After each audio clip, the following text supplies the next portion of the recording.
বাংলাদেশের প্রথম আম্পায়ার হিসেবে টি-20 বিশ্বকাপে ম্যাচ পরিচালনা করবেন শরফুদ্দৌলা ইবনে শহীদ সৈকত।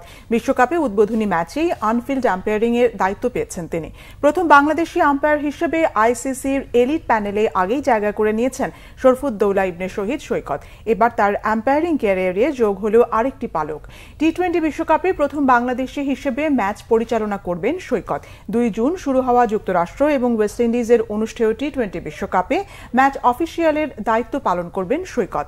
ডালাসের গ্র্যান্ড প্রেইরি স্টেডিয়ামে হবে টি-20 বিশ্বকাপের উদ্বোধনী ম্যাচ, যেখানে যৌথ আয়োজকের অন্যতম যুক্তরাষ্ট্রের মুখোমুখি হবে কানাডা।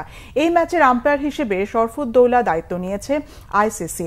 তার সঙ্গী হিসেবে থাকবেন ইংল্যান্ডের রিচার্ড ইলিংওয়ার্থ।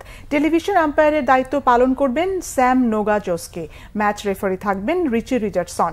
এর আগে 2023 ওয়ানডে বিশ্বকাপেও দায়িত্ব পালন করেছেন সৈকত। এছাড়া 2টি নারী বিশ্বকাপ ও 2018 নারী টি-20 বিশ্বকাপে আম্পায়ারিং করেছেন।